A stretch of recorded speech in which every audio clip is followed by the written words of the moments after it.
Hello, everybody. Welcome to the first ever episode of the Data Heretics with myself, David Langer, Joe Reis, and Ku-Ping Shung. Thank you so much, everyone, for joining us. We're going to have a lot of fun today.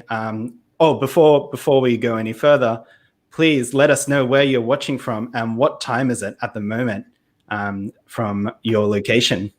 But yeah, really, really excited to have all of these amazing people with us today. Maybe it's time for some introductions, perhaps. Let's go from, we'll start with Dave. Hello, everybody. My name's Dave Langer.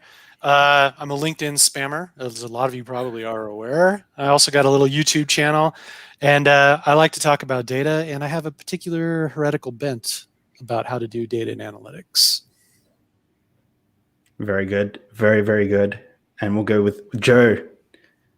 Hey, what's up, everybody? So I'm Joe Reis. Sort of a LinkedIn spammer, not as awesome as the others, but getting there. Recovering data scientist. I run a company called Ternary Data. We're based out of Salt Lake City, mainly focused on data architecture, data engineering, and helping companies build a solid data foundation. So awesome. And Ku. Hello everyone, I'm Ku. You can call me Ku. No need the full name, just call me Ku. It's easier. So I'm from Singapore. So I do training and consulting on data science, and during my free time I read up a bit on artificial intelligence. So yeah, that's what I do. Awesome. And you should introduce yourself as well. Oh yeah, I'll introduce myself as well. Thank you so much for tuning in, everybody. My name is Danny. I find free courses on Udemy and I share them on LinkedIn. Amongst some of the other things that I do as well. I run Sydney Data Science, which is my company, which I was running a few consulting contracts through. And I'm currently running the Data with Danny community, which I think we're almost up to 600 people now, which is amazing. And people are really enjoying it. So please check it out if you guys need. But yeah, I think let's jump straight into it. So for this session, what we're going to do is probably to cover off a few data myths. And I think as data heretics, we're probably the perfect people to bust them and debunk them and kind of provide you an alternative perspective from within the data trenches. Because I think for all of us, we've spent quite a lot of time working in quite technical roles, as well as working with the business as well. So I think we can provide you perhaps like a different perspective on some of these myths. And then, yeah, so we'll just start with here. And I think every now and then I'm going to pause and we'll try and go to one of your myths in the comments as well. So just be ready to drop in your favorite myth that you want us to debunk anytime. And I'll try and read it as we go through. So let's start with, this one is from Ku. You don't become a data scientist after a program or several courses. Okay. Ku, all yours. I've got to start. Okay, then let me start first. Well, I think first thing first is let me go with my definition of what data science is in the first place. So I would say data science is more of like how you can derive. It's about how you can derive value from business value, especially from data. So interesting enough, yesterday I had another discussion on another forum. So what they were actually discussing about which program to go to, and so on and so forth. But I thought I chime in their discussion and says that no, I think first thing first, yes, you want to select the best program. I think there's nothing wrong with that. That's human nature. But you have to realize that what you are doing is you're just learning. The analogy I like to give is that you're just learning that, hey, this is what a hammer does in the toolkit. This is what a spanner does in the toolkit. This is what a screwdriver does in the toolkit. In most of the programs, that's what they do. And they'll tell you that, oh, if you see this problem, then you use this particular toolkit. But unfortunately, I think in the real world, right, I think all of you will know is that, hey, it's more of like the stakeholders come over, boom, this is the data, solve it for me. And then that's about it already, right? So that's the difference. That's the difference between that what you see in the courses and what you see in the real world. So I kind of feel that no, you have to be able to demonstrate that you can provide that value first. Program is a good start. Not saying that it's bad, but you then have to be able to provide the value with that in mind. Yeah. Definitely. Dave, what are your thoughts on some of the programs and courses as well? Do you echo these thoughts? I do. And for example, like you major in computer science, either at the bachelor's level or the master's level, you still aren't a software engineer as soon as you get your sheepskin, right? So this isn't just data scientists. This is like all kinds of technical positions, right? You really have to like get in the muck, in the trenches, and actually experience all the things that actually happen in the real world. And one of the things that I do post about occasionally, actually quite a bit about on LinkedIn actually, is SQL. I am amazed for how many of these programs, for example, don't teach SQL. So realistically, if you're going to be a data scientist and you're coming out of school and you don't know how to do SQL, no, right? And that's okay though. People shouldn't be turned off by it. That's just the reality. So just say, look, I'm going to study, I'm going to learn the tools like Ku was saying. And then when I get out in the field, I'm going to learn some more stuff. And I'm going to learn some things that they didn't teach me in school. And that's just the natural way of things. Definitely. Joe, what are your thoughts on this first? I kind of agree. Like, I mean, data science, it's a full contact sport, right? So, I mean, programs and courses, it kind of reminds me of like if you went to a boxercise class and they thought you could like get into UFC. Like you got to get out there. You got to get make mistakes, get beat up a lot. And I think the real world's your best school. And it kind of sounds lame, like, you know, like the loser from high school was like, yeah, man, I learned in like the school of life. But it's kind of true in a lot of ways too. I don't think that, you know, a course or a program sets you up to deal with a lot of the stuff that Ku mentioned, like dealing with a boss who's very demanding. We're dealing with business stakeholders, dealing with fuzzy requirements. Like the 95% of the things that are actually going to sink you or not the technical things. The technical things are table stakes. Like you need to learn this, but that's not going to make you, you know, a great data scientist. No more than, like I said, going to boxercise class on the weekends is going to set you up to, you know, go for the heavyweight title in UFC. So, but you could try. I would pay to watch that fight if you want to do it. So go for it. I think it's also like, I think maybe the boxercise class might be a good introduction. If you do want to go to the UFC later, I think you have to do some of those things, whether it's a program or some courses, or whether you're just reading some of Dave's posts on SQL on LinkedIn as well. Like, I think all of these are steps along the way to where you want to end up. And that might be the UFC, that might be wherever it is. You might be anywhere, but the thing is, it's no different than any other pursuit. It's about sets and reps, you know, putting in the hard work day in and day out. Like that's what makes you great at anything, right? Just, you know, getting a certificate or something once. It's cool you did that. Congrats. I mean, I definitely applaud people that put in the work, but like you got to put in the work every single day. Definitely. Okay, so myth number 1, busted. You don't become a data scientist after a single program or a few courses. It takes time and effort and consistency. Okay, next myth. And pain. Pain. Lots of pain. Myth number 2, if you have data, you can do data science. Oh, I think Ben was asking me in the comments, am I going to say data or data? I really don't know. My brain just kind of works in different ways, so we will see. Okay. Maybe we can use how they pronounce to track the time zone they are in. So that, Yeah. that could be a feature. That could be a feature. Okay. If you have data, you can do data science. So I'll start again then.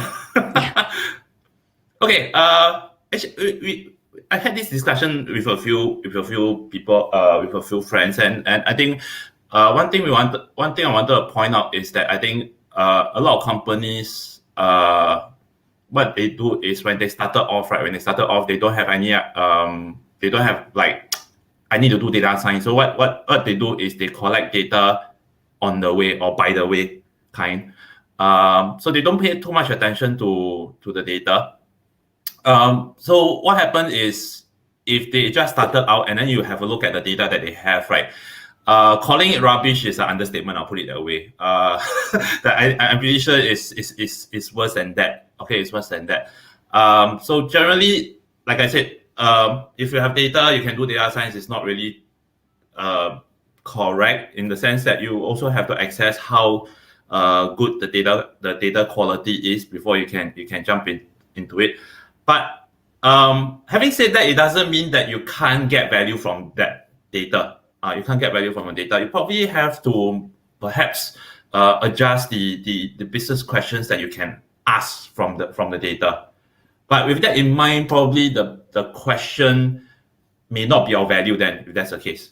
But at least you still can get some value out of it. Like that's what I'm trying to say over here. So if what I'm hearing is sort of like, yes, you might have data, but whether it's up to the right quality or the integrity, or whether you can use it, you can actually use it for data science is a whole other question. I think for us, when we work with the larger companies or the companies that have like very solid infrastructure, they do have the data that we can sometimes do the data science with. But for a lot of companies, as you were saying, Ku, like they might just get their data as it comes from a new line of business, from their reports every now and then. And there's less strategy put around how to actually incorporate processes that help them improve that data set that they can work with. Well, I mean, Joe, it's kind of like if you just had if you just had like a giant pile of wood sitting in your front yard, I mean, what is that going to do you? I mean, it can either like light on fire, or you could build something with it. But if you want to build something with it, you're going to have hopefully an architectural plan, unless you're into just building things for the fun of it. But a lot of it's similar to the argument of, if you have data, you can do data science. I mean, so one example that you see often is when a company will try and do machine learning on data from like a data warehouse, right?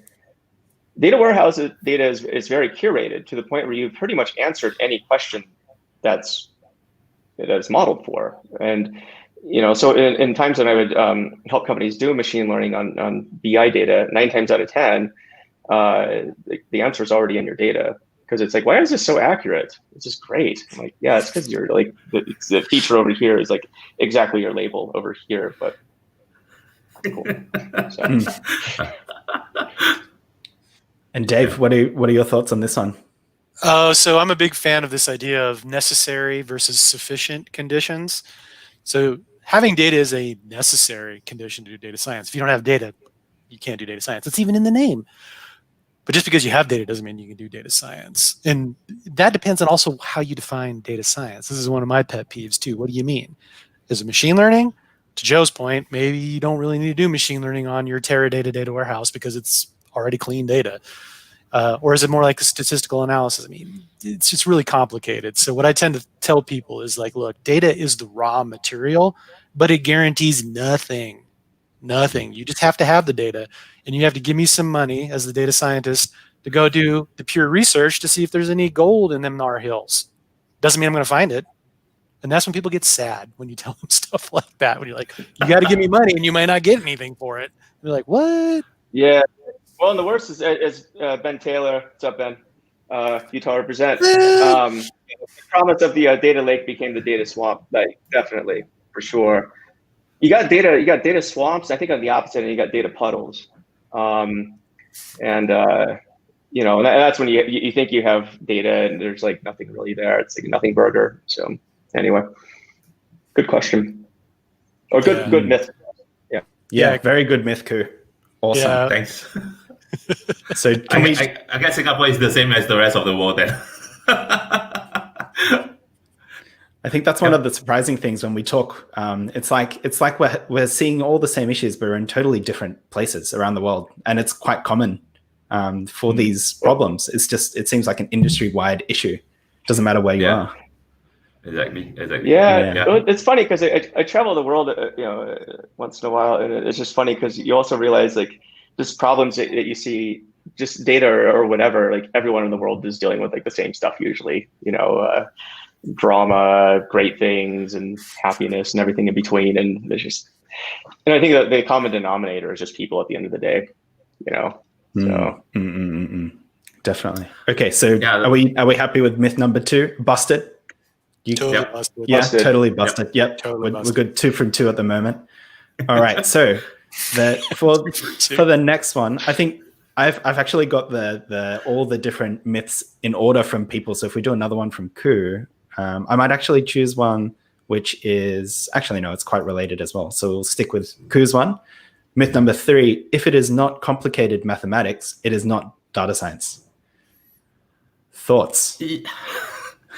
I think this one goes back to what Dave have mentioned just now, and that is hopefully what's the definition of data science in the first place? What's the definition? So if we were to go with the definition that I had just now, which is deriving value from data, well, I mean a simple moving average or a simple average can tell a lot of stories, right? I mean. So average could tell a story. Average together with median can tell even a bigger story. The average plus median plus the skewness, kurtosis, and all this can tell even more stories. So why it needs to be complicated? Then it has to be data science. I think it's more of like a lot of people see data science as machine learning, or they put data science equals to machine learning. And then the thing is, the funny part is this. They put data science equals to machine learning, and actually linear regression, let's go with linear regression, is actually part of machine learning as well, if you look at it, or at least based on what I see.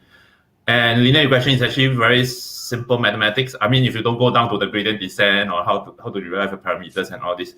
But it's also not that complicated as well. So are we saying linear regression is not complicated and so it's not data science or whatever? So the question, the thing is, my at the end of the day, what I feel is, if you can get the mathematics to be as simple as possible, I think that would be the best, because then it's easier to explain to the stakeholders as well. The only problem is the stakeholders will say, it's not that complicated. Is it really data science? That's why you have to spend like 1 full hour just to go and try to explain to them again what's happening around them. That's when Ku hands them an invoice and they're like, "This is all I get for the invoice, Ku? What's going on here, man?" Is there an extra 0 at the end of that? It's an interesting question, though. The word complicated, I think, is relative, though, right? So, I mean, there are some companies where complicated might be easy, actually.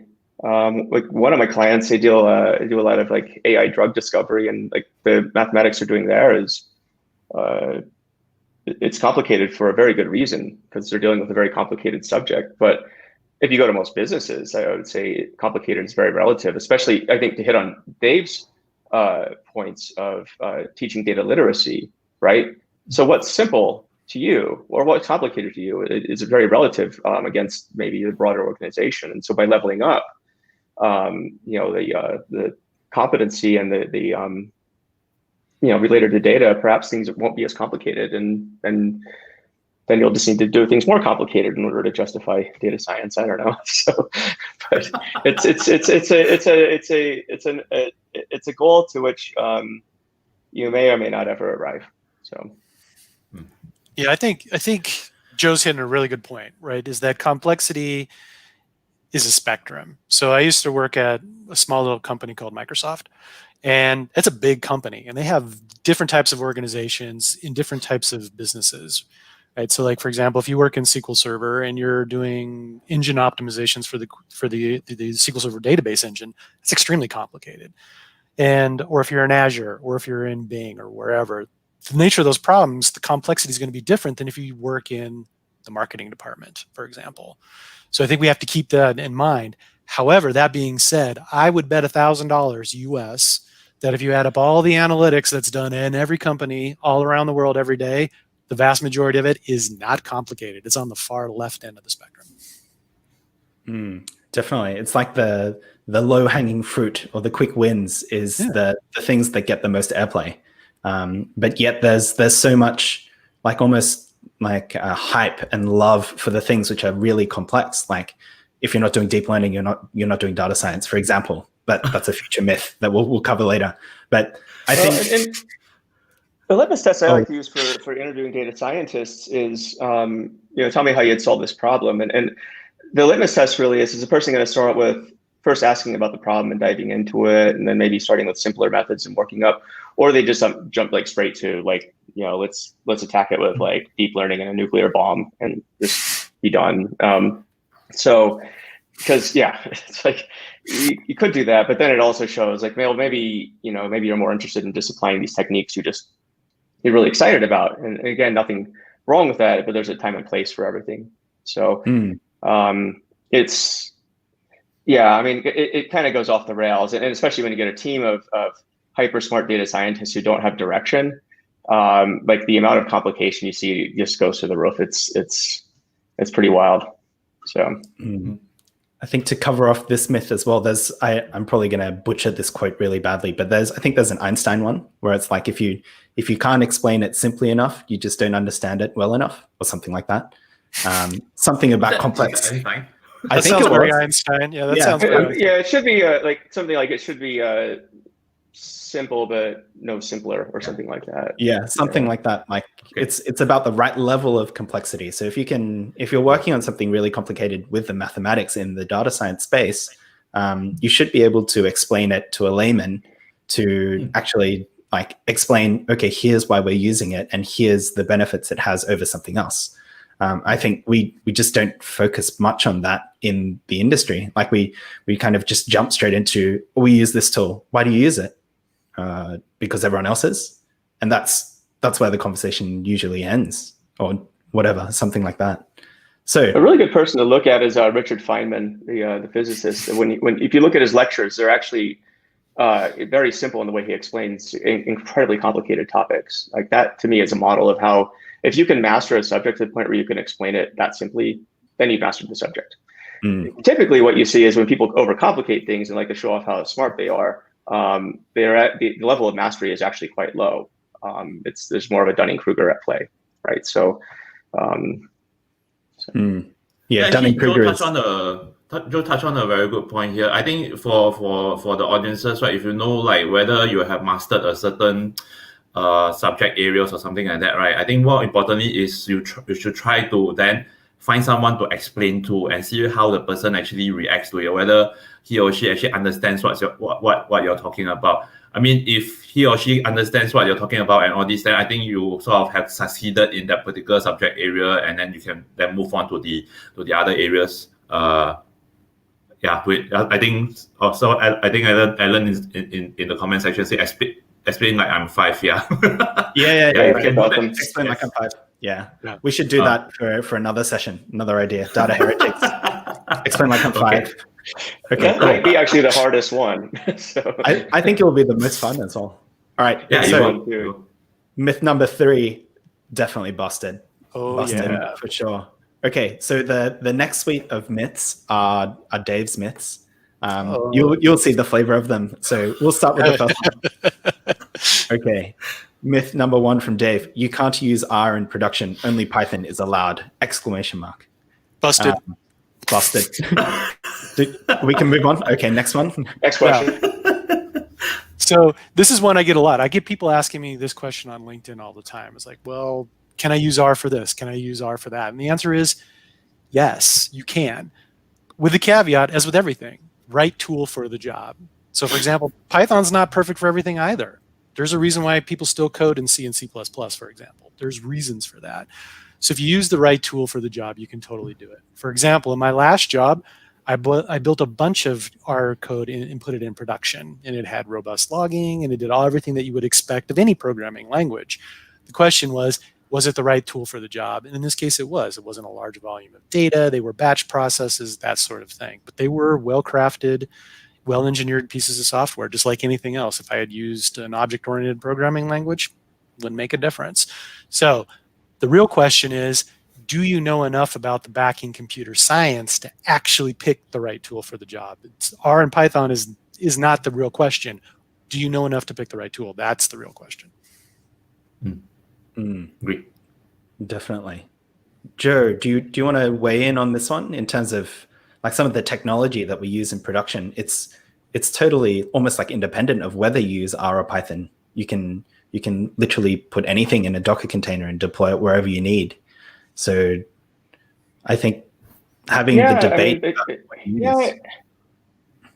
It's kind of it's a silly debate in a lot of ways. In one sense, the debate is constrained between two, in my opinion, false options as well. Maybe the answer is neither. Maybe the answer is that's heretical. Yeah, I mean, I know Python. I mean, trust me, I started a Python meetup 7 years ago, and it's still going strong. I know Python really well, and I know its limitations really well.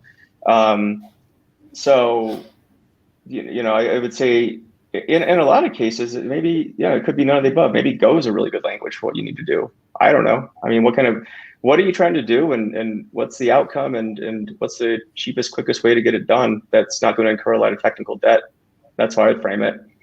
The R versus Python argument, I think, is kind of silly. Like I like R a lot, but I view it more from my personal workflow. It's more of a hand calculator, just because I can tie it, turn it on and just do things, and it does things. Python's a good general purpose language, but even Pythonists would be the first to admit that Python is the second best language at everything. So it's kind of like a CrossFitter, actually. Like it's not great at any particular sport. But it does good enough. But if your problem is very specific, I mean, there's great languages. Rust is another one that's coming up. I mean, that solves a lot of problems, depending on your problem. So that's my opinion on that. Yeah, I think more importantly is being able to solve the problem with the best tool. I think that's the most important. And if I were to approach this from sort of maybe a career perspective, so generally during classes, right, what will happen is people ask me, so which one should I learn? Should I learn R or should I learn Python? I frame it the other way around. I say that, hey, let me ask you this question first. If you only know one tool, right, you know that you only have access to this amount of jobs. But if you know two tools, right, naturally speaking, you should be able to access more jobs. If that's the case, you should be able to apply to more jobs. And if you pick up SQL, I'm pretty sure you can hit about 90% of the job vacancies and all this. So at the end of the day, I kind of feel the discussion about R versus Python and all this is a bit of a clickbait, like what we discussed pre this session and all this. I think more importantly, if you're really serious about data science as a career and all this, right, pick up as many tools as possible. I know people will start saying that, oh, okay, well, pick up how many tools, but how do we know how proficient we are? One statement will do, and that is how good you can use a tool in your project. If you're that good, during the project, right, you're able to use the tool to solve a problem, then you're considered proficient by that project. Yeah, by the project. Yeah. Definitely. Okay. Myth definitely busted. So you can use whatever you want in production. Okay. As long as it's the right thing. As long as it's the right thing. Okay. Yes. Well, and our rules too. So our rules, yes. Our rules. Definitely. All right, let's move on to the next one. It's another Dave Langer myth as well. So data scientists should be able to write production quality code. Yeah, so this one's inspired by, I'm sure we've all seen it, right? This Venn diagram from way back in the day where there's like business knowledge, mathematics, and computer science, and then the intersection is this mythical unicorn data scientist that can do it all, right? So generally speaking, if you're a data scientist, if you can do analytics and you can also write production quality code, that's awesome. That's great. That's beautiful. However, I don't think, generally speaking, these days we should say that that is the de facto standard. We have data engineers, we have machine learning engineers now that are coming to the fore. So this idea of like, what exactly is a data scientist anymore if you have these other roles, especially in a large organization? I would argue that first and foremost, a data scientist should be doing analytics. And if that means they're writing, God forbid, an R script, and it's not production quality because they just needed to do it to do an analysis to produce a business result or a business insight, great. That's all they should need to do. Production quality code should be a stretch goal at best, or generally speaking, it's not even on the table anymore. And that's how I kind of look at it these days. That being said, as I just mentioned earlier, I do write production code because I used to be a software engineer, but I wouldn't say that should be the de facto standard. I think the production quality is another thing as well. Like, people have different standards that they call production. So it really depends on like, production code. So I think it's always good to aim to write really good code at all times, as best to your ability as you can. Always try and improve your coding skills when you're learning on your journey. But I think it's when we're working in the industry, sometimes you just don't have time to write perfect code. You just need to get something out the door really quickly. And you just have to be pragmatic and just do whatever you can to get the right thing out. And I totally agree with Dave in terms of, like, I think as data scientists in the current age, like we really need to be good with the data and actually be great analysts, because we're going to be digging around to try and find just exactly what the thing we should be doing the science on is. And I think there's a lot of focus on the computing side and the machine learning side and everything, but not so much on the value of what we're doing and how quickly we can get to the value. But yeah, that's my thoughts on this one. Well, yeah, I think it used to be the case that Drew Conway's Venn diagram was maybe the best archetype of what a data scientist was back in like 2010. But I mean, everything's changed. So I actually, my prediction is the role of data scientist is actually going to go away at a certain point. Because the term, I sometimes go through days where I'm like, data science is neither. I'll let you think about that for a second.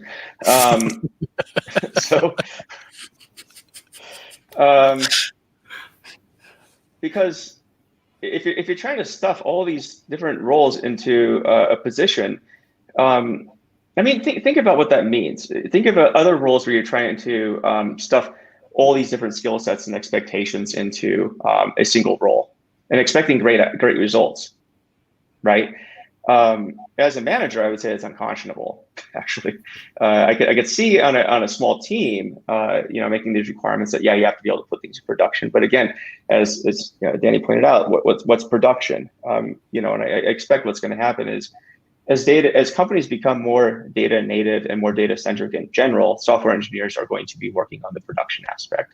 The data scientists, I think, whatever the future term of that is, should be focused more on domain expertise and how it applies to data and getting results out of it. Notice I didn't say machine learning or anything related to that. I think those are like total red herrings. Now, back in the day, when data science was first, part of the lexicon, and we'll touch on this in a bit as well, but it was a different thing. Like it was kind of the implication of it was related to machine learning. I mean, that's at least in my world, but that was also when machine learning was sort of becoming the cool thing. But now it's like, why does it have to be that way? Yeah, I think I've posted on this on LinkedIn, and I'm wondering if the future of data scientists is actually a really technical business analyst role. Because there was this it was like an old school definition of a data scientist, and I'm fond of this one, and I use it a lot on LinkedIn, which is the data scientist knows more about computer science than any statistician and more about statistics than any computer scientist. Machine learning isn't in there anywhere. The idea being essentially is like, you can write code and you know data. You're not necessarily an expert statistician, you're not necessarily an expert computer scientist, but you know enough of both to add a synergistic value proposition. How's that for consulting speak? Well, the term originated in 1974, believe it or not. I think it was the first usage of it. So it's been around for a bit. Yeah. But right now it's sort of like right now it just kind of encompasses any job. I'm pretty sure like moving boxes and being able to lift 50 pounds is also a requirement for some data science application jobs as well. So just wait, it'll encompass everything. He'll be making your fries. It'll be all kinds of other things. So I see the job description now, Joe. Senior fulfillment data scientist. Come work in ours. Must be able to put boxes in production. So yeah, it's crazy. Okay. But I just want to share. But I also want to be transparent. I have not written a production quality code before. I written a lot of codes, yes, but I haven't written a production quality codes because I was quite fortunate. I was when I was working in the banks, we had a team of people to manage all this. So at the end of the day, it allows I think the rest of us to play to our strength. So and my strength is actually on the analytical skills and also the ML skills and all this.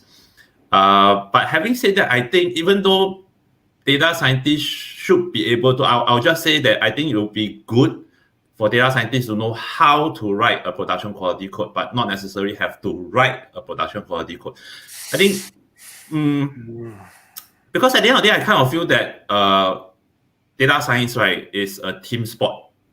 It's a team sport and everything. So if we are able to work together well, which means a lot of communication, a lot of empathy involved and all this, I think that will be generally very, very helpful.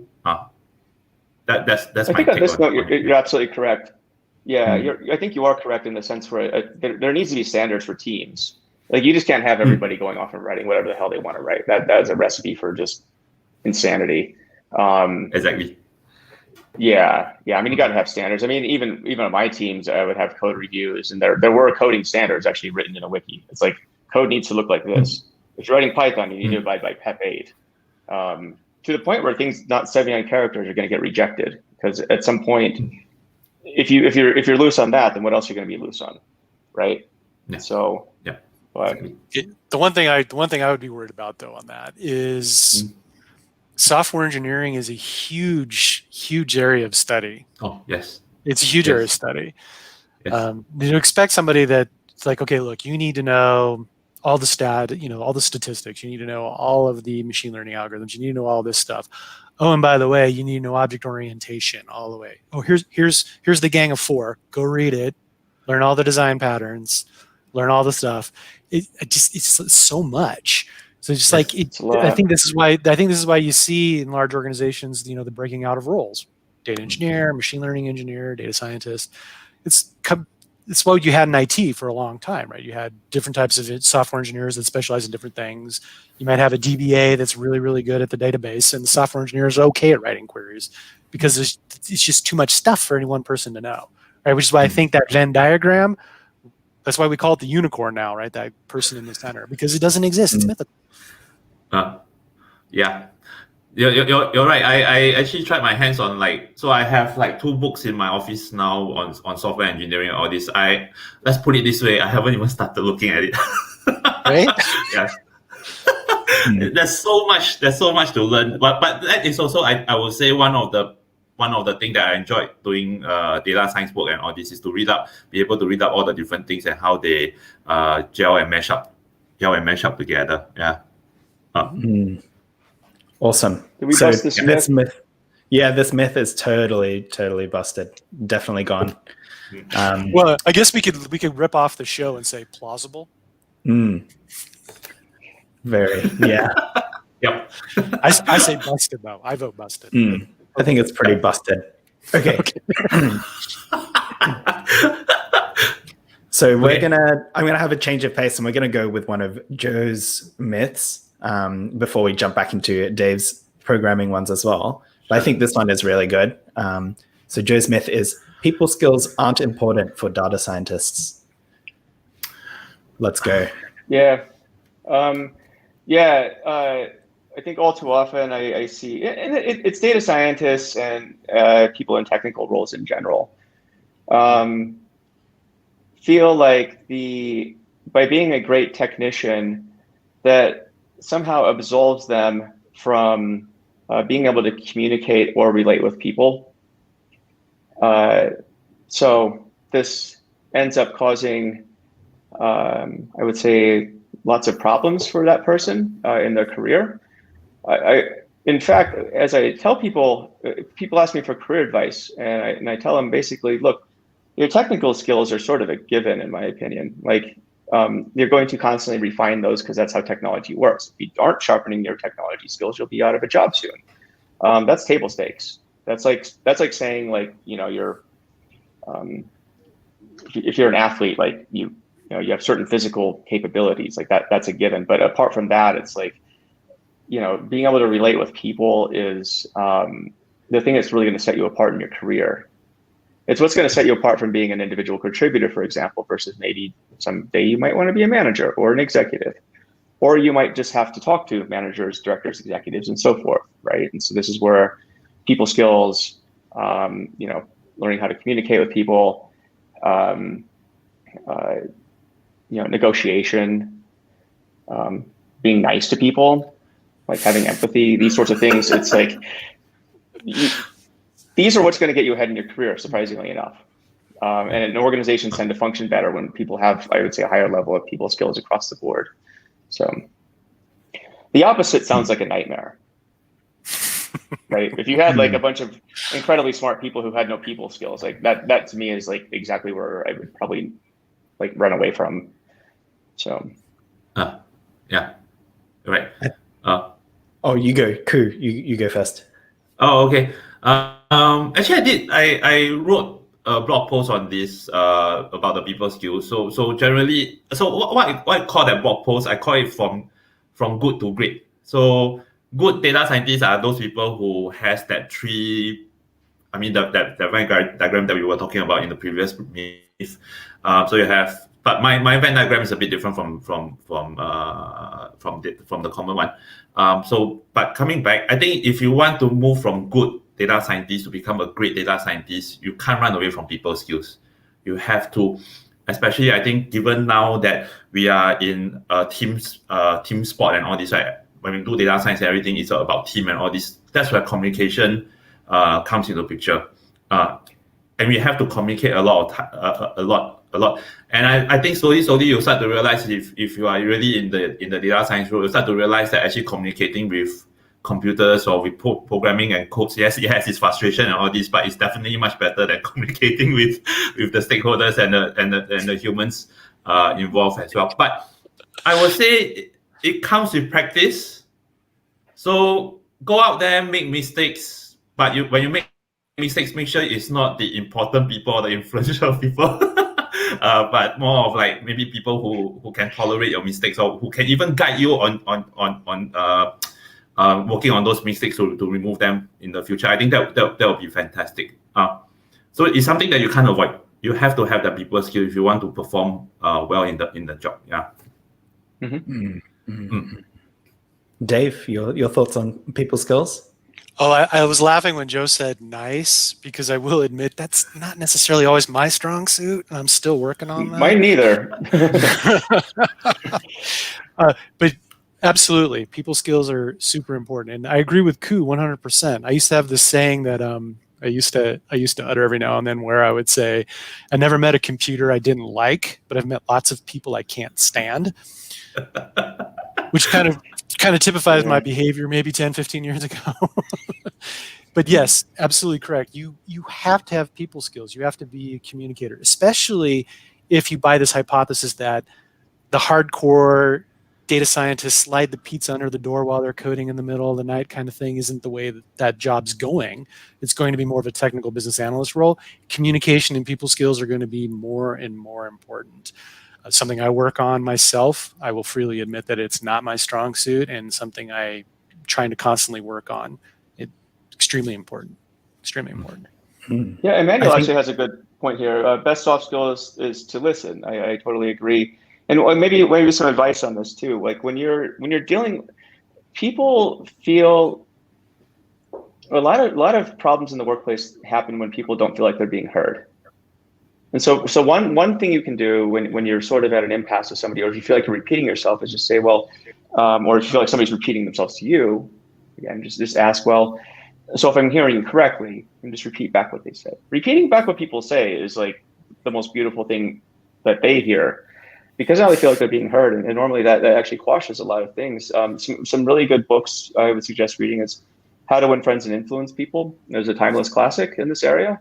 You should read that and read it often, actually. I seem to always pick up something new when I read that. Never Split the Difference. It's another great book. It was written by an FBI hostage negotiator. And that book is single-handedly one of my favorite books in general. I think I've read it like 3 times now. This teaches you the arts of dealing with people in very stressful situations. I mean, if you can imagine being a hostage negotiator, so maybe some things are like, most people think win-win is a great idea, right? Well, okay, in a hostage negotiation, how are you going to do win-win? Am I going to give you like half a hostage and then, you get the other one? Like, it doesn't really work that way. So you need to figure out, how people think and how, and there's a certain operating system to most human beings. Figure that out. I think you're going to go pretty far if you can figure these things out. So. Yeah, I have many stories of where my people skills have limited me in different projects or different environments or different things like that. And I've seen in the comments here where people are wishing that they didn't have to have this experience firsthand. But I think that for the people who are more aware and now they focus more on the people skills, it's usually because they realize that they have a lack of it. And I think all of us can put on. Oh, Ku is pretty cool though. Cool. Ku is a really nice guy. I think if you're embarrassed by the person you were 10 years ago, like you should try harder at getting a bad reputation for yourself or something. I don't know. There's all these different things like a bad reputation is better than no reputation or different things like that. I'm taking that one. Danny. I need that one. But to me, like the people skill side, the thing that I've really tried to focus on probably in the last like 6 to 12 months was trying to just try and view things from other people's perspective a bit better. For me, I'm very closed in on my mind, and if I have a vision of something, I'm going to try and I'll run through walls to get to wherever I need to go without thinking of other people's views and how they might feel or how they might look politically or whatever it is. And that's caused me many issues throughout my career. And after having gone through those experiences and identifying quite brutally the mistakes that I've made and vowing to try and not do those mistakes again, I think that has really helped me in terms of just handling the interpersonal relationship side of what we do for work. Like more often than not, it's not about the quality of your work or how quickly you can deliver something. It's more around the people that you're delivering it for, or your coworkers. If you do something that's, I don't know, let's say, puts them in a bad light, have you kind of addressed that in some way and tried to minimize that collateral damage by trying to help them out or doing all these sorts of things which people don't really think about in general, especially within the technical field. Like there's such a bona fide image of, the best data scientist or data engineer or whatever it is, they just sit in the dark in the terminal, not talking to anyone, just smashing out their own code. And that's the vision of the best. But look at what happened to Linus Torvald lately, the inventor of Linux. Look what happened to Linus Torvald recently. Like Linus, he was basically ostracized and told to go to go check up on his people skills, and he's kind of removed himself from a lot of day-to-day work now. And he's one of the best engineers on the planet, period.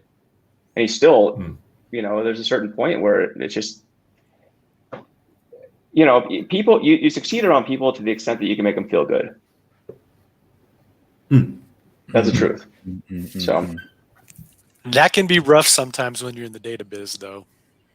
It can be, right? And that's why I think you got to have the balance. You got to stand for something too, and you got to know what you stand for, like who you are. because there's definitely a fine line between like being a pushover, in which case like you're not going to get very far in your career. You got to know what you stand for at a certain point and be willing to back it up. And sometimes you're not going to be popular. So that is a balance for sure. To that, I kind of feel that I think probably at the start of your career, you don't step on too many toes. But I think more importantly is to build what I'll call the political capital in the organization first. And how you build that political capital will be by showing results. So yesterday I was discussing this with in another channel, and what I shared was that I kind of feel that I think at the end of the day, as long as you keep on providing value to your employer, to your organization, that is how you earn your salary. That's one. Second thing is that is how you earn your political capital with your different stakeholders. So the more political capital you save up, they will listen more to you as well. They are more open to listen to you. So at the end of the day, once you have accumulated so much political capital, you have a very good reputation. The most important then is to keep that reputation at that particular level and don't be an a-hole about it. Yeah. Yeah, I think being able to understand the lay of the land and the different relationships that different people have and their standing in wherever organization you come into, especially as a new person, is super important, because who knows, you might just unknowingly say the wrong thing and put someone important offside, and then that will limit you, and that's the bottom line. So yes. Yeah, I think definitely this myth is totally busted. Anyone who disagrees with us, drop a comment and we'll reply to it and we'll bust it again. So this myth is totally gone. Let's how are we going for time? We've gone through 50 minutes. Awesome. It feels like we've just started talking, to be honest. Yeah, it does. This is really fun. I mean, what's the time limit? There is unlimited time, so it's until you guys are happy. So all right, it's morning for you guys, though. Yeah, it's morning for, but I think especially Danny, because that's like now going through his lunchtime. Oh, it's okay. I had breakfast, so it's all good. Okay. There's a few R versus Python myths as well as a tooling myth. So I'm just going to try and bundle all these myths together. So let's just quickly do that. So firstly, this one is from Dave. So Python is better than R for machine learning. There's a follow-on myth from that one, which is Python is easy to learn. There's another one, which is R is hard to learn. And there's a follow-up from Joe as well, which is data science is all about tools. So I wish I could put all of them together. We're talking technical tools, not people. So yeah.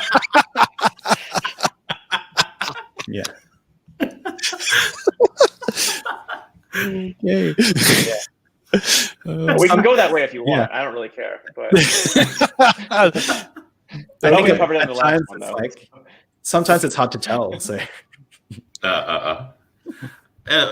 maybe let me start first before it slips my mind and all this. So maybe, I think first thing first, let me share with the rest my programming journey. So I started off, my first language is Java. And I suck at it. I immediately hear on video. I immediately hear on LinkedIn as well. I'm okay with that. I'm not very good with Java. What about all the public and private thing? I can never figure that out and all this. I'm really that bad. And protected too, Ku. Protected as well. Okay. Okay. So I took Java during my undergrad days. I was really bad at it. I got a C grade out of it. Really wasn't very good. So I told myself, I actually did really tell myself, I said that, hey, I don't want to touch programming ever again. I mean, yes, I tried my hands on programming and all this. So long story short, yeah, I have to go back to programming since I'm dealing with data, and sort of the next. I call it language, right? But there are people who say no, that's not a language. And actually, the next language I touched on was SAS, the software company. I think they are quite big in Australia and US as well. And I tried picking it up again because I came out during a recession period. I graduated during a recession period. So I picked up SAS language. Now it wasn't too bad, no. It wasn't too bad. It was quite easy to use. I think given the fact that it was so limited to a certain context and that is handling data and all this, so that's why it was easier. The syntax was easier to pick up as well. And also through there, I picked up my SQL. And I was so amazed by SQL because it was like the language is so close to English. I can't find another language that is so close to English.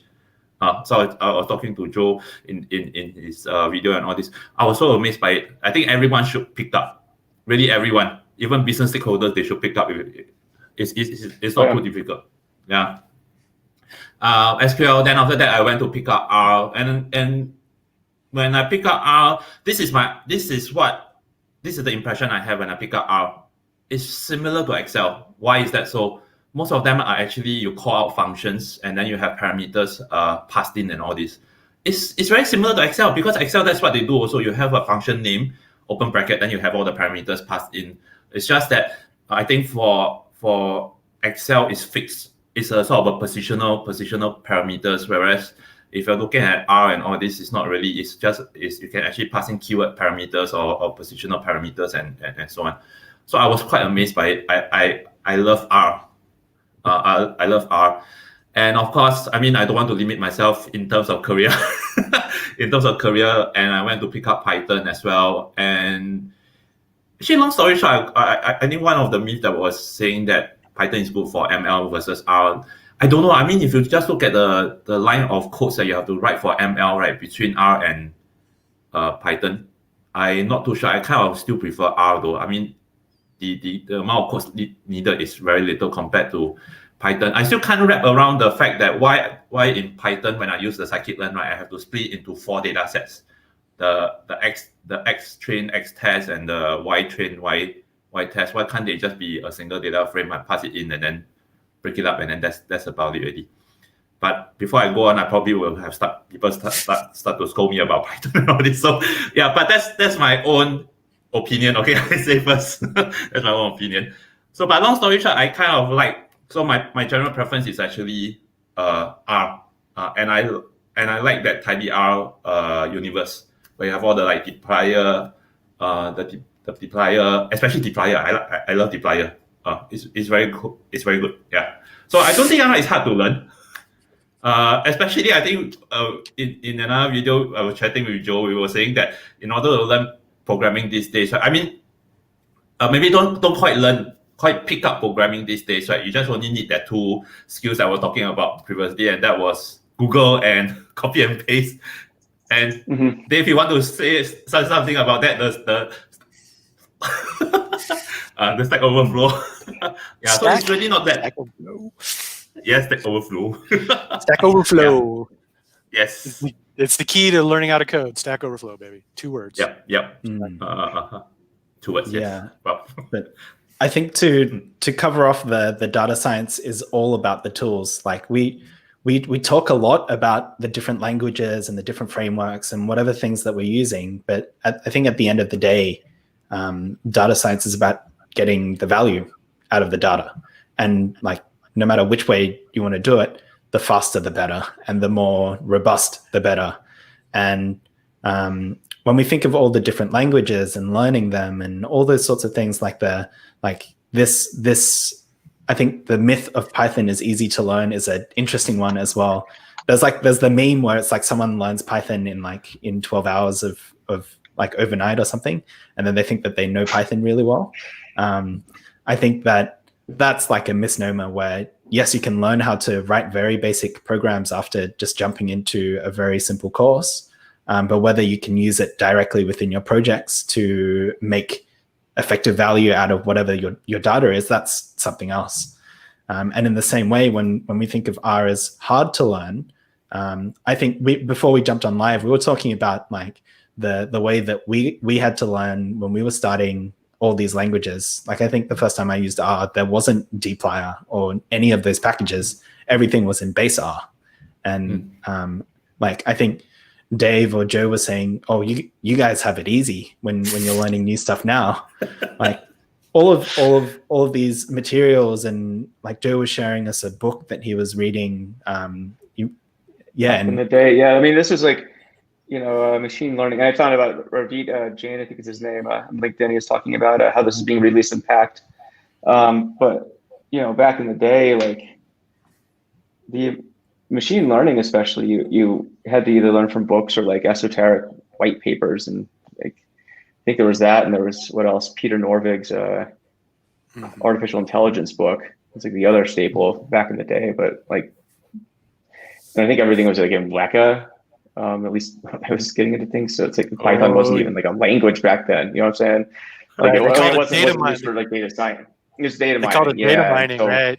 Like a data mining. And you get into discussions with people, and it was like, oh yeah, well, like support vector machines are like where it's at. Like that neural networks.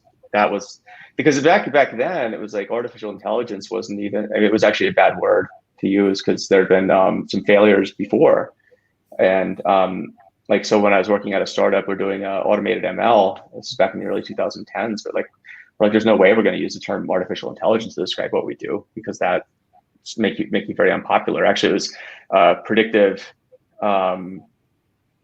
like predictive models or predictive something or other. But definitely AI was not the cool thing to say. And then deep learning came on the scene and they completely shut that down. So I think the point of that is, it's like the tools are the tools, and I would say it's sort of the difficulty versus easy to learn stuff too. It's like, look, everyone starts somewhere. I mean, tools that were hard to learn back then, people still picked them up. I mean, for God's sake, Dave was doing COBOL and mainframes back in like the 1800s or something. Like, so, or whenever they were using those things. Dude, how old do you think I am, man? You just said COBOL and mainframes, and like that truly, it must have been back then.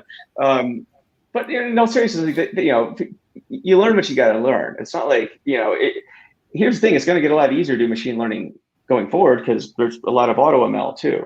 So I mean, take your pick. And do you want to just like do that instead? Because honestly, that's pretty cool and works a lot of times.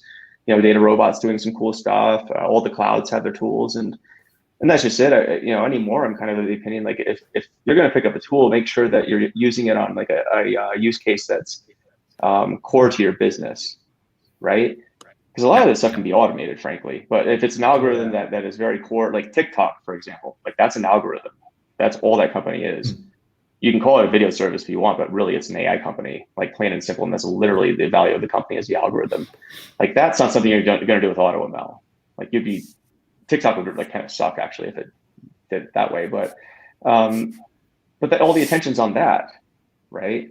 I mean, it's like I always tell people, like, people who want to write their own whatever from scratch. I'm like, are you like when you go get your tires changed? Do you go like make them from scratch, like from like raw materials? Probably not. I mean, you probably go to a tire store and you buy tires like a normal person, right? And tools are the same way. Like focus your attention on things where you're going to get the most value. Your time's very limited and budget's limited, so don't think you can spend your time doing this, that, or the other thing. Like I would say just try and automate everything that's not core, or use managed services. And in that case, it's all about just outsourcing tools. So data science is all about outsourcing the tools that don't matter, as maybe how I would answer that question. Yeah, I 100% agree, which is why these days I focus so much on just three things: Excel, SQL, and R. Because for so many people doing analytics, not necessarily machine learning, but analytics, that's all you need. That's all you need. Bingo, right? It gets complicated. Like if you study like boxing, for example, right? Like there's a few basic punches, like jabs, crosses, and hooks, right? Like that's like the mainstays. And you can complicate things by doing like Karate Kid bullshit, but like what Dave just described is like that's the basics, right? It's a staple. Those aren't going anywhere. So yeah, I mean, so focus on the core stuff, man. Master the fundamentals. That's how you get good. Yeah, definitely. Yeah, this myth is done and dusted for sure. Like if we spent more time just trying to identify the things that we should be learning when we're on the job, that would be much easier. If we were always trying to, okay, how are we going to get the value out of this? Do I need to learn something to do that? Okay, I'm going to learn it now. If we focus more on that, I think it'll be less about what tool are you learning, and more how are you learning, what are you learning, and why are you learning it. I think that should be the sort of conversation that we should be having. So Yeah, I just had a brainwave riffing on something Koo said earlier. Data Heretics University. Ooh. We'll teach you just the things you actually need to know. That'd be awesome. Yes. It would be perfect. And- It'll be global from day one. Well, I mean, Dave, how many Excel users are there in the world? Estimates are like 750 million. Right. Hmm. Okay. Pretty big audience, right? So It's a pretty big audience, yeah. yeah. And Excel can do quite a bit, actually. Mhm. Even I And was people who use surprised Excel when I started need- looking into it. You know, I mean, I come from an Excel background too. I mean, because back in the early 2000s, it's kind of what you use for a lot of stuff, and like, and still, even financial quants. I mean, back in the day, I mean, they do all the shortcuts with Excel, and it's absolutely killer beasts. In Excel, I still wouldn't dare touch them to this day. A lot of the people I know, but you know, and Excel is an interesting one too, because I remember, you know, Harvard Business Review had an article where it was like 80 to 90% of Excel reports have errors. So even just like teaching people, existing users, how to maybe do things better, I mean, that's a wide open market. So Oh yeah. I mean, it's a wide open market versus the people who know, like, you know, esoteric data science framework of the week in R or Python, right? Those come out every day, it seems. So we've gone over the 65-minute mark. How are we all feeling in terms of time? Like, I think things are getting darker in Dave's background by the minute. I'm totally cool to go on. I just need to turn some lights on. That's all. Oh, no worries. All good. At least I think we're still good to go. Everyone else, yep, we'll keep going. All right. I'm just gonna turn on some lights. Feel free, Dave. Okay. Yes. But so the next myth is actually another Dave myth. Or actually, let's jump to Joe's myth. I think we've riffed on this quite a lot already. So data science is the sexiest job of the 21st century. So okay, so this is where I'm gonna piss off all of LinkedIn. Oh well. So yeah, this article, what's that? HBR? No, HBR. This one, HBR, right? Yeah. 2012, right? So they came up with this article, and I think it was appropriate for the time. It was really good clickbait nonetheless. But I think a lot of things have changed since then. So even back then, you know, if you read through the article, it's kind of like it was mainly because there's a shortage of data savvy people. I'm curious to know the data on how many data savvy people there are right now, or at least people have come out of boot camps and similar in university. Because I know any university I see nowadays, it's like data classes are like the top classes everyone's taking right now. You know, or top electives at least, and boot camps are oversubscribed and so forth. But you couple this also with you know, COVID kind of put a screeching halt to data science hiring.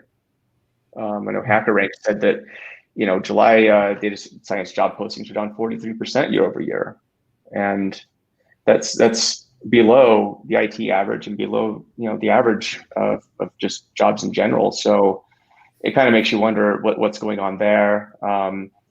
And so maybe, you know, my comment on data science is the sexy job of the 21st century. So you're seeing like maybe micro trends like COVID that are impacting that.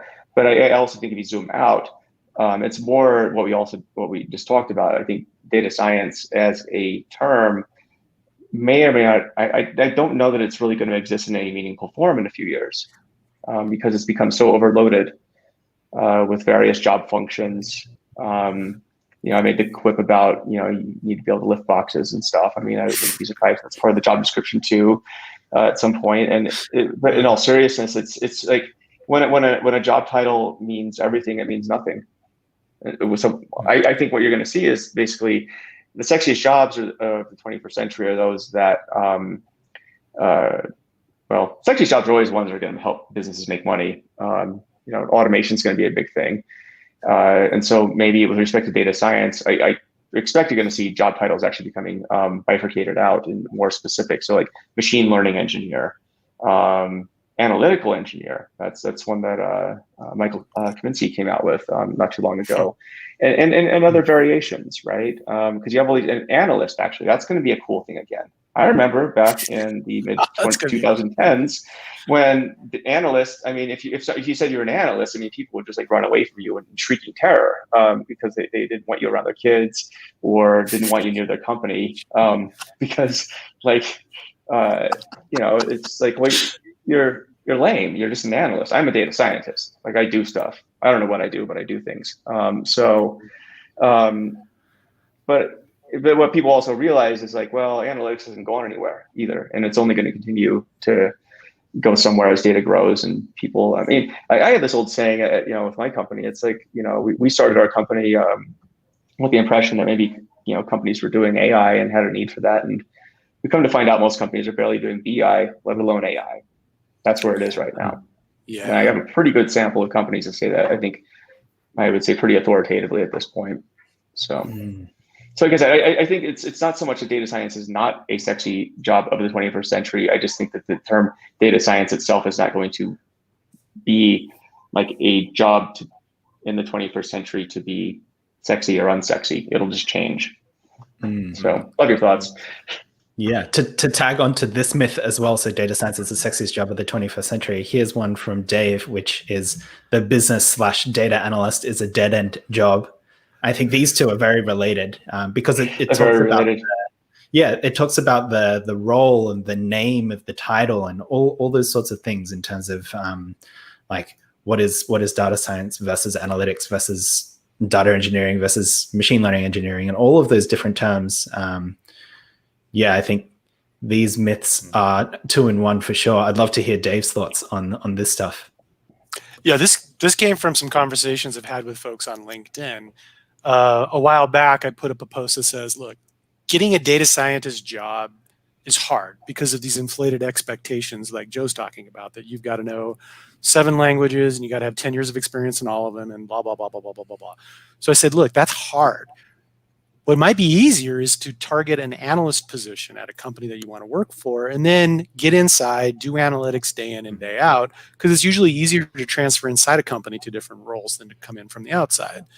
And people were like, Dave, what are you talking about? That's a dead end job. Why would I want to do that? That's a bad job. I want a data scientist job. And it was like, well, look, if you take a look at the actual job descriptions, and I put this up on LinkedIn, maybe a few weeks ago, where I looked at a bunch of Amazon senior business analyst positions, and they're quite technical. They need most of them need SQL skills, quantitative statistical analysis skills, scripting languages, starting to sound a little bit like a data scientist.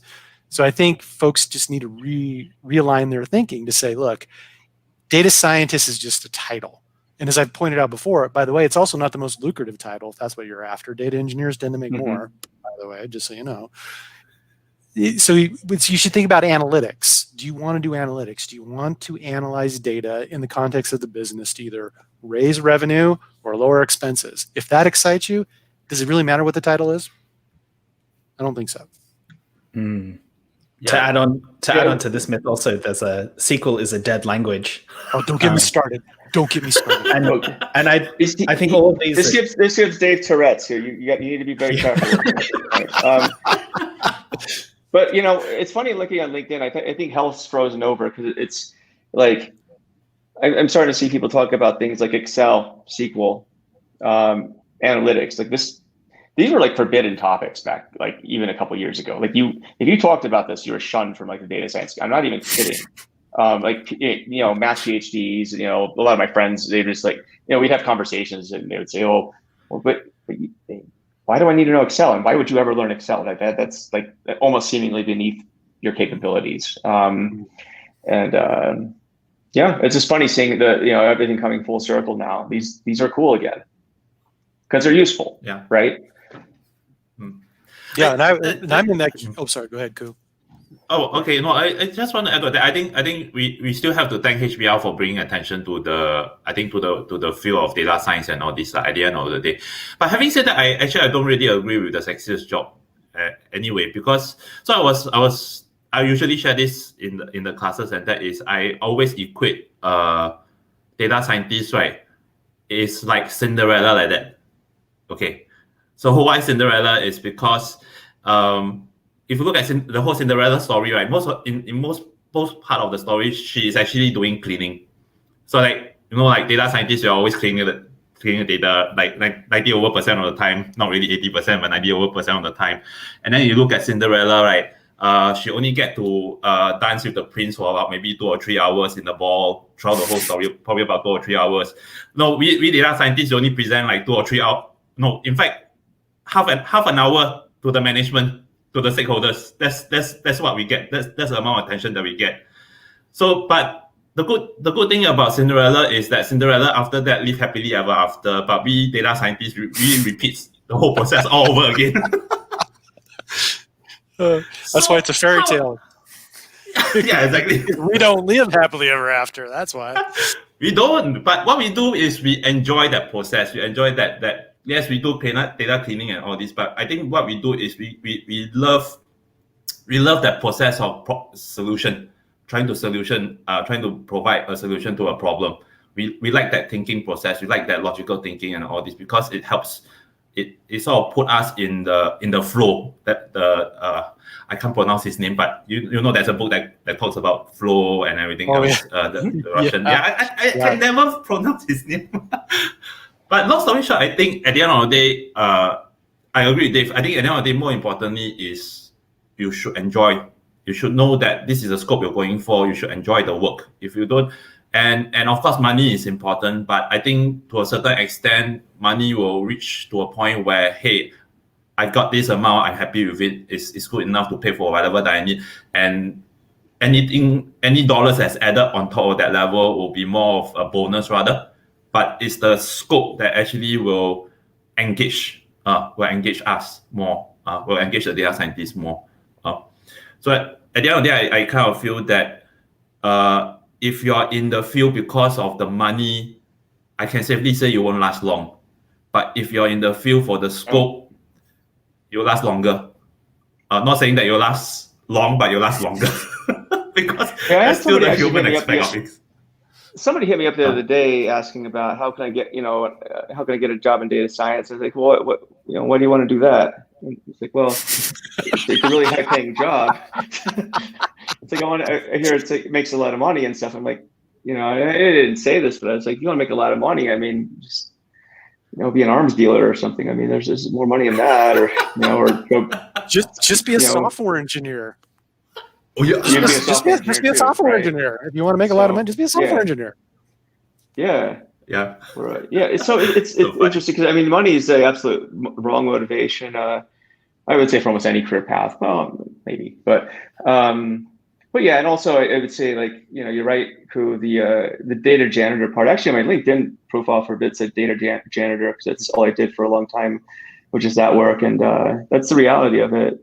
But there's because there's a certain dopamine rush you get when you release a model and you keep checking its accuracy. It's like a video game. Yes. And that's kind of what you strive for, but you got this ball and chain called work that prevents you from doing that all the time. So I remember when I first started learning all the machine learning methods and the data science and all those sort of things, like it really felt like I was playing a video game. Like I would spend more time doing that than playing video games because it was quite addictive, like learning new things, seeing if something works, testing different things and finding out, oh crap, this doesn't work. It's kind of like when you're playing a level and then you just keep trying until you can beat the level in a video game. And I think for people who are trying to get into the industry, if you have that level of persistence and curiosity that you want to do that, you'll be doing a lot of it because we learn like a host of different things throughout our careers in the data science and whatever data industry. And I think if you enjoy solving problems, trying to come up, like I think creativity, like I was going to put my myths around creativity where people think that, oh, you're a data scientist, there's no way you can be creative. Like that's a really good point. Yeah. Do they even go in the same sentence? But I think the more creatively you can think, like that's where your best solutions come up because people haven't thought of it before, or like it's a an innovative take on someone's existing solution, but you just tweak it slightly to improve something that you didn't like before. So yeah, I think in terms of the sexiest job, it might not be, but for some people, it might be the most fulfilling job in that sense, where if you like, it goes back to understanding what you're about. So I think for a lot of people out there, they do it really tough. Like they need a job to pay the bills. And they often look at data science and they say, oh, this looks really interesting, but the money is really good. Maybe I should do what I can to get into that. So I think it's really admirable for people to actually use that as the contributing factor for whether they want to move in. But it's like Ku was saying, it's not going to last. And I was going to make a joke about the Cinderella story. It's like, at midnight when she transforms back into something, it's like, for us, for data scientists, it's like we have to leave the company before the thing goes into production and fails. Or like, yeah. And then it was pretty interesting.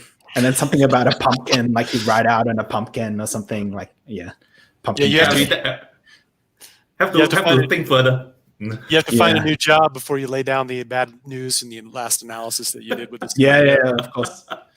Like whilst you're seeing this though, I think in data science salaries. Let me actually see if there's any data on this.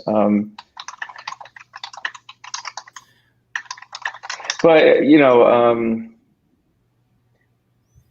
I've heard. I need to probably look at this a bit more carefully, but I know that there's definitely some anecdotal stuff and around. We were talking about data, yeah, I mean, salaries are getting depressed just because I think title inflation too, right? You're stuffing. If everyone's a data scientist, then I guess we can start paying you less too, because you're doing the same work as the BI analyst over here, who's making half of this other person here. So that's and part of it too is I think the title is just a honeypot for companies too, where you can just lay out this data science yeah, exactly, and everyone flocks and applies, and you can get it's pretty smart, especially right now. Job market's full of, I think, a lot of really smart, capable people who weren't on the job market a few months ago. So so it's the opposite. I know in my meetups when I'd run them, there was we always do a who's hiring and who's looking, and it was always a negative unemployment rate, informally, but it's like more people were looking, or more people were hiring than people were looking, and now it's flipped around. Definitely. But having said that, I think over here in Singapore it's still the other way around. Rather, it's still more of there are more jobs versus the talents. I think the only thing is that because talent development takes a while, and there's still many misconceptions and all this. So I think that will still take a while before it sort of reach equilibrium where they balance out each other and all. Yeah. Interesting. How is it in Australia then? Is it the same, or after the COVID thing, Danny? Australia is a little bit different. So the market, there's very well established data science teams within the larger companies. Most of these guys, they all came from like either one of the banks, and they all kind of spread out. So they're all in like principal data scientist role or lead data scientist role, managing their teams, and they're very solid. But I think the approach that we used to take in the bank was more of like a reverse pyramid structure. So it'd be like you'd have all the senior people would make up the thickest layer of the reverse pyramid, and they're at the top. And then you kind of have like increasingly thinner layers until you get one or two interns, or like a very small amount of new people coming in, where they would get like the full gamut of mentorship experience from all the experienced people. And I think that was how we were doing it for like 2-3 years. And then like over time, people leave, the pyramid inverts. So now it just turns into a normal pyramid. And now in Australia, we see like quite a lot of junior data scientists coming in, but there's not as many seniors around to mentor them. So there's like it's sort of like, there's a lot more jobs in data in Australia. I think data scientist roles as junior roles are becoming increasingly rare. I think in Australia in general, there's not many companies which are actually doing like hardcore machine learning on the cloud in production, like the things which everyone thinks is data science.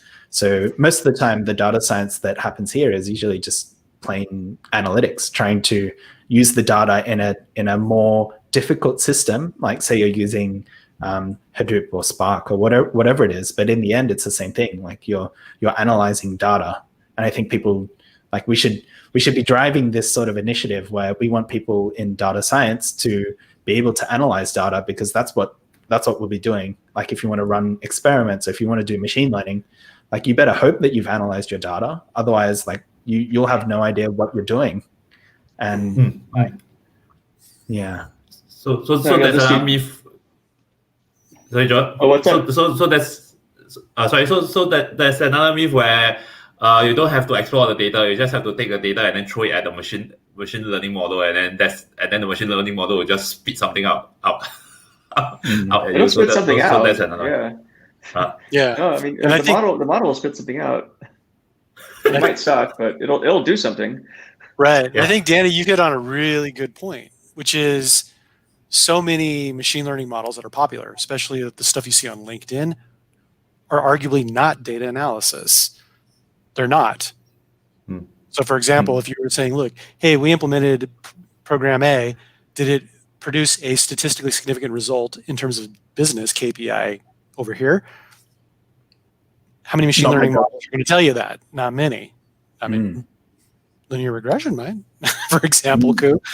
But so many that are hot and people studied, they don't. So it's almost like we're getting a generation of folks that can build models, predictive models, whether regression or classification, and that's about it. But the vast majority of analytics, I would argue, day in and day out across the world, is not that.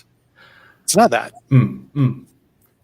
So that's the funny part, right? The funny part is that if you look at most of these programs or courses out there that says that, hey, if you join us, you can become a data scientist. And then if you look at it, right, majority of it is actually on machine learning, which is, we all know, since you're in the field, we all know that that's not the case. Machine learning probably only form maybe 10% of the whole thing. The more important is like what you mentioned about the analysis skill, being able to analyze the data first, being able to ascertain whether the data quality is there before you even talk about machine learning, right? Before you talk about and machine learning, after that is what?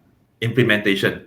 Whether you implement correctly, how you want to use the insights, how you're going to use the insights correctly also, and stuff like that. And I think given the fact that now the public, or I guess gets a bit more data literate in that sense, they know that, hey, my data can do something like this, but they don't have to know what's inside the black box or whatever. And they start to pay more attention.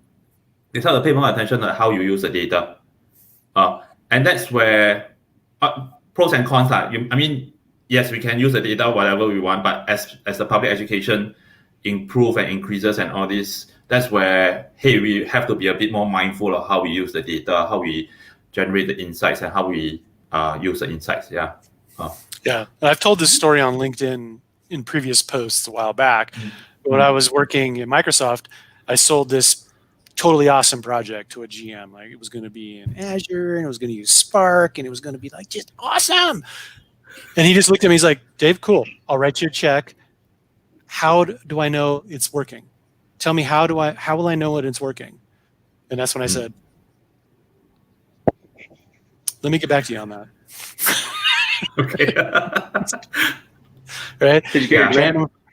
Yeah, I did get my check, but that's what led me to the process behavior chart, because it was this idea of like saying, how would I know that if I had a KPI on a dashboard, if the thing was working, if the decrease was actually real?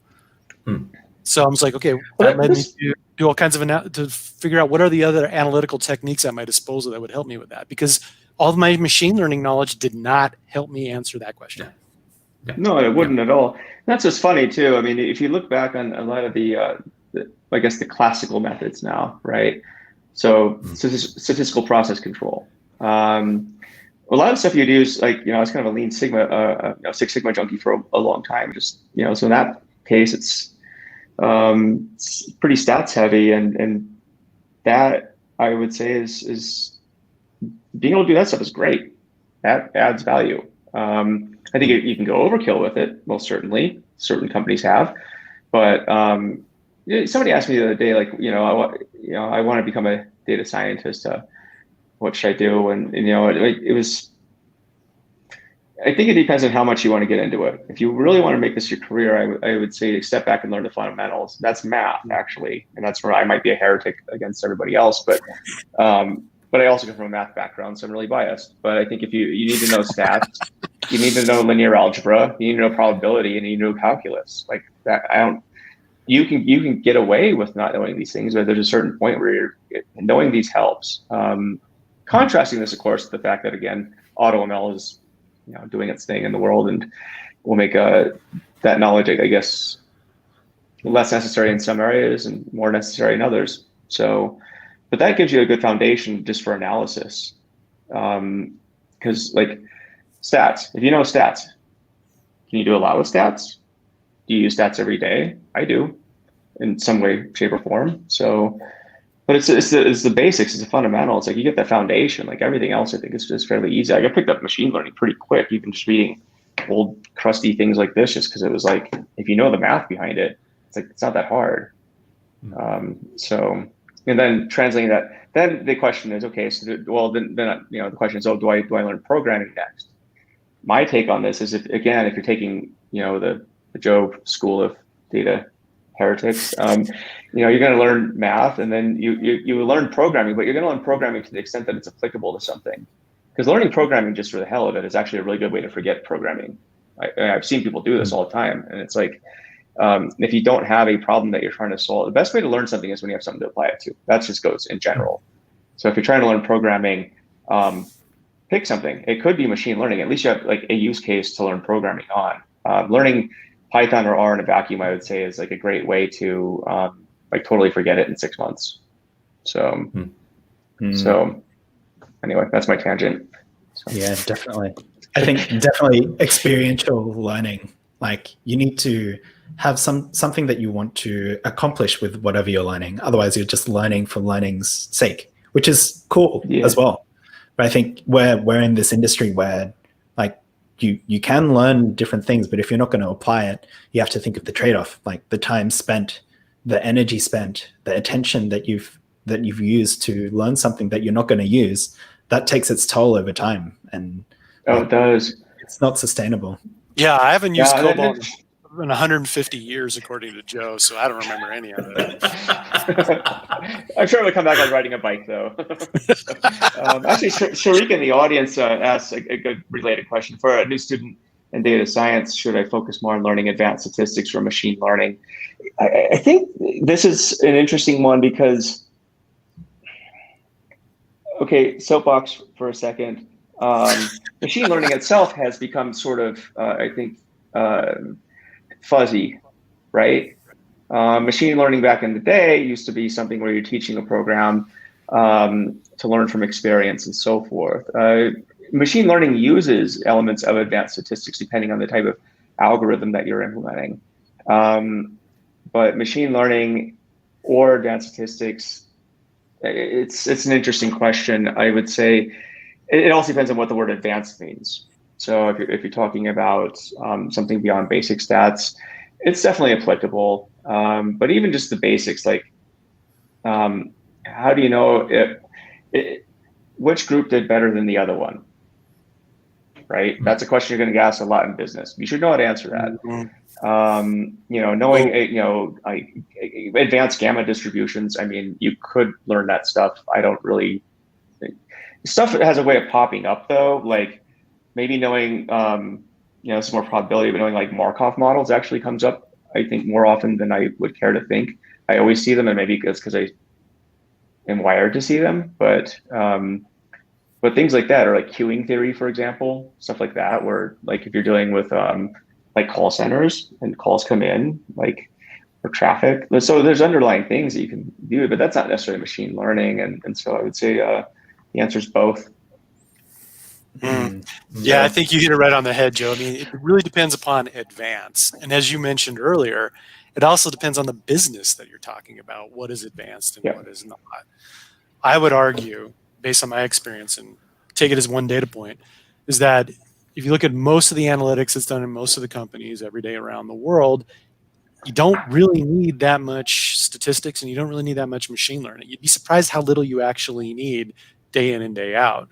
For example, OLS, linear regression, Great. The one thing that you need to know is that most of the time, business data violates a couple of those assumptions. So how do you handle that? That's one of the things you'll need to know. Econometrics is great for this because econometric data exhibits the same qualities as business data. It's autocorrelated. Usually you don't have a randomized experiment. You got all these violations that they take care of. I wouldn't consider that particularly advanced personally. You'd be surprised at how little you actually need to be an effective analytics professional at most companies day in and day out. I know Warren Buffett even, like, he said, like, he memorized Pascal's triangle, and that was more to figure out like kind of more binomial probabilities and stuff. But like that's about as advanced as he got. But he also made a comment too, like, you know, if you have an IQ over like 130, like you don't need like the extra points. So and he's the kind of person who can, he can do like really complicated stuff in his head. And yet, you know, I don't think he's known for being like a killer data scientist.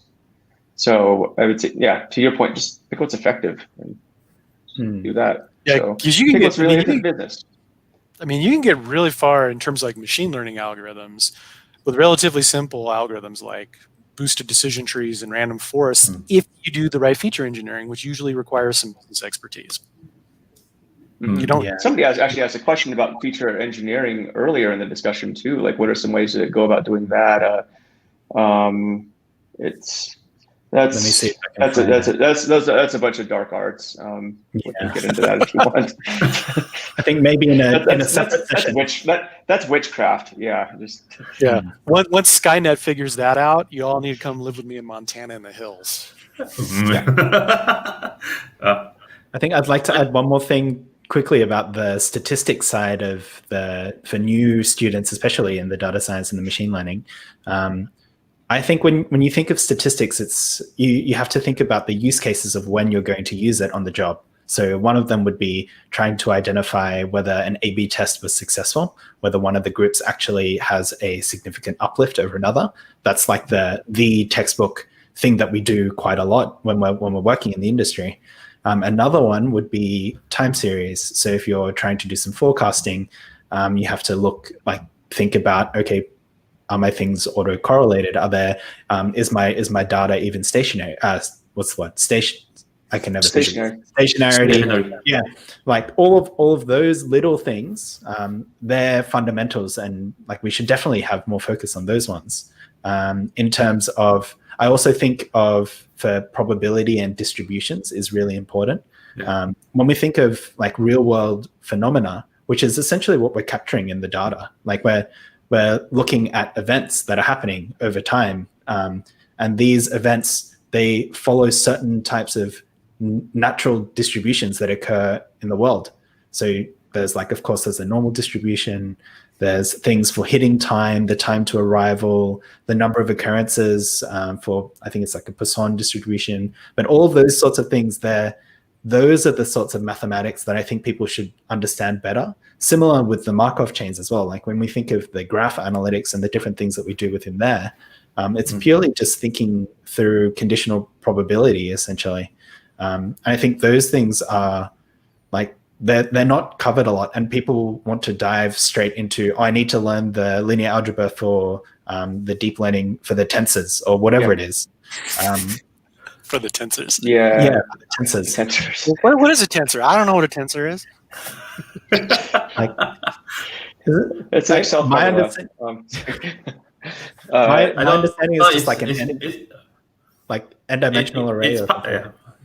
No, I don't know. I have no idea. So it's just part of the keyword list that I have somewhere around. This tensor that's there. I need to just go and do more research on it. I haven't got to that yet. But I agree with you, Danny. I kind of feel that there's a lack of understanding the first principles, which Joe always mentioned about going back to, and there is like understanding the mathematics, the distribution and all. And I think we kind of see that more often these days because of COVID, right? So a lot of people start like, hey, I'm collecting all this data, I start doing forecasting and all this. But have you even maybe start exploring the data and understand how even the data is collected in the first place? Is it really, I mean, if you do forecasting using these certain models and all this, you have to understand what's the underlying assumption on the data, how the data is collected and all. And like especially I think over here in Singapore, when we announce the number of people affected and all this, is the person we don't get the data when the person is affected. We get the data only when the person is tested positive. So that's that kind of difference, and then you try to use it to go and do forecasting on how many people are going to get affected when the pandemic is going to end and all this. It doesn't make sense anymore, right? It doesn't make sense anymore. So I think, again, at the end of the day, the fundamentals, the data collection, the mathematics and all this, and that is something that I stress a lot as well. So I agree with Joe, and I believe that I think the first thing we want to go for is the mathematics, is to understand the maths. Because the maths, if you look at it, if you spend time to understand it, right, it returns a lot back to you. It makes you understand what are the assumptions behind the mathematics, what are the rules that is sort of set up, and all this. And to Dave's point about the when you do modeling, there's also the assumptions as well, like especially linear regression, you got this autocorrelation, you got multicollinearity, you got homoscedasticity and stuff like that. There's no way you can just take the data and just throw it in. If you do that without checking the assumptions and all, you'll be waiting for something to happen. Put it that way. Yeah. Yeah. And this will be something, oddly enough, heretical. Mm-hmm. The math helps. It absolutely does. However, I would argue, strictly speaking, it's not actually required. It's not. It's not required. And I'll use an example. Social scientists use statistics all the time. Very few of them have had advanced training in mathematics and statistics. What they're taught essentially is the concepts. What's heteroscedasticity, for example? Do you have it in your data? Yes or no? This is what you do when you do have it. So and the reason why I want to bring this up is because there's a lot of folks that are in the business world that are probably interested in using data to affect positive business outcomes. And they're like, oh, I'm not going to go back to school and learn linear algebra. And you don't have to necessarily. Okay, it helps. Don't get me wrong. It totally helps. But if you want to use some of these tried and true data analytics techniques, if you understand the core concepts and you check everything, if you check all the assumptions and you correct where you need to, you don't necessarily need to know all the underlying mathematics. You could learn them later if you want, but you don't have to. I just want to make sure people don't come away from it. Yeah, I agree. Oh my God, I got to go back to school and get a math degree before I can do it. Nah, you certainly don't. That'd be a total waste of your time for the most part. Like, focus on what you're good at. It's like an old CEO told me once, like, when I ask for the time, don't tell me how to make a watch. Okay, just tell me the time. So that's an old consulting joke. That was probably, yeah, but it was like also like, I think when I was coming out, was it my first job, and as an analyst, this is way back in the early 2000s, and I'd come in there like gung ho, showing off how cool I am and how smart with all these fancy stats. And it's like, I really don't care about that. Like, right. So, like, what are you trying to get at? I'm like, time's really short. So what's your point? And that taught me a really good lesson, actually. Just kind of like shut up and like, and this comes back to communication. Like, learn to get to the point really quickly. Don't spend your time elaborating. Business people don't care how you came up with a model. As shocking as that sounds, they really don't for the most part. So don't get into the gory details. I would say if you can explain what you're doing in about a sentence or two, awesome. I'm even like this anymore. Frankly, I'm more on the business end of things right now because I have a business, and that's kind of how that goes. So I'm it's weird. So and again, like with I can definitely dive into technical stuff, but even with technical people, I'm pretty short. I'm like, tell me what's going on, right? Like, I can dive into the nitty gritty as much as you want, but it's at the end of the day, even if a person like me is telling you to get to the point, a person who doesn't know the details is going to be a lot more confused and frustrated when you don't get to the point in about 5 sentences. So that's a good skill to learn. Just learn how to wrap it up real quick. Yeah. What's about communication? What's that? Communication's key, man. I keep telling you. Yeah. Jaslyn, sorry if I'm completely crucifying your name. Hi guys, I am an aspiring data scientist and would like to have some form of guidance to, thank you. No worries, got you back. Start learning on my own. Okay. I myself be all over the place. This is great. Good timing. All right, so aspiring data scientist, I would like to have some form of guidance on your own. Okay, yes. this question is blocking both Joe and Ku at the moment. But I think, in a nutshell, one of the things that I usually tell my people when they come to me like, oh, I'm just starting, where do I go? Is there a formal learning path, or do I need to go on a program, or is there anything that I can do? I usually say try and join a community. So some sort of community, whether it's on LinkedIn, on Facebook, on Slack, it almost doesn't really matter. I think getting different people's perspectives and trying to find out exactly the different ways that they've learned before you try and experiment on your own is usually a good strategy. Of course, you can just jump straight into whatever program you feel that you want to try as well and save the time from interacting with a lot of people. But what we're seeing here is that probably our community within LinkedIn is very interesting, where we just kind of like, someone posts something, we just chime in the comments, and you learn so much just by reading other people's comments. So I think, try and put yourself out there. Try and start reading more of the posts that we're posting on LinkedIn. There's lots of great content from loads of different people, not just us in the Heretics space, but from people who are trying to, like Eric, for example, is doing a really great job in trying to share some of his knowledge also. But I think try to get a wider exposure to what's going on before diving in or being dogmatic about learning a certain language or different things like that. It's all about your journey, and you should focus on just making the most of it. Okay, I think we've gone like over 1 hour 45 minutes. So since Joe was talking about wrapping it up and everything, I think I'll start to do the honors for this one. What we're going to do is let's just quickly blast through all of the myths that we've busted today, and then we'll wrap it up from here. So myth number 1, you don't become a data scientist after a program or after several courses. Yes, busted. You need consistency and hard work over a long period of time. Okay. Next one. If you have data, you can do data science. Busted. Busted. Yeah. If it is not complicated mathematics, it is not data science. Yep. So busted. We busted that for the last half an hour. Okay, so let's start the R and Python ones. You can't use R in production, only Python is allowed. Yep, definitely busted. Data scientists should be able to write production quality code. It's a nice to have, but it's not a hard requirement. If you're not doing machine learning, you're not doing data science. Busted. Yeah. Yep. Busted. Business/data analyst is a dead end job. Yes. We also talked about. Busted. Yep. Busted. Along with this one. This one is also busted. I think SQL is a dead language is also busted because most companies have their data in some sort of database. And how do you get data from a database? Use SQL. Python is better than R for machine learning. I think we didn't actually bust this one formally, but I think you guys get the point. Like I think Ku pretty much said it was busted. Yeah. Yeah, he did. The 3 lines of code versus the 1 line. Yeah. Okay. We bust that one. We bust the Python is easy to learn. I think Python is easy to learn if you want to get the basics, but if you want to be able to use it for something, that's another story.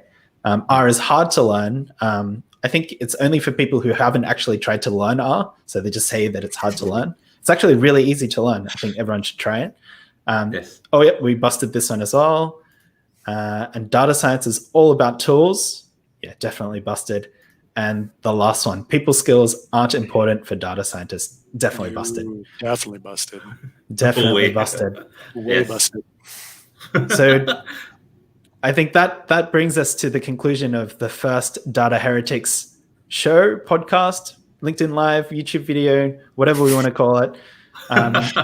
All the content forms. Yeah, all of them. I think all 4 of us had a really great time. We enjoyed talking with each other. I hope everyone in viewing on LinkedIn or wherever you guys are watching it from had a great time also. We didn't really go through too many comments today. Sorry. I think we had too many myths to bust. But I think over time we'll go through as many of those comments and try and ping different questions. I know there were a few questions around like different links that we could share, or different books or different things like that. So we'll definitely follow up on those things. But yeah, I'd like to thank all of the special guests today for your time. We ran like almost an hour over the allocated hour, but I think that was for the better, and we had so much fun. I think we, Definitely. Do it Definitely. again. Thanks. Yeah. Definitely. When's the next one? I think. Yeah. We'll be on again very soon. I think. Like I think maybe once a month might be a really good cadence for this one, because we've got like everyone's busy and we've all got all sorts of different initiatives that we're tackling. I think people like a healthy dose of heresy every now and then. I think if you have too often, you end up being more like us and almost like conspiracy theorists. So maybe Yeah, or like InfoWars. So yeah, like so as much as we'd like to do once every week, I think that might be too much for everybody. But you can let us know in the comments if that's what you want, because then we'll see what we can do. But I'd like to thank everyone again, and thank you so much for tuning in today. And I hope you guys have an awesome day wherever you are in the world. Please stay safe, and take care. Goodbye. Cool. Thanks, everybody.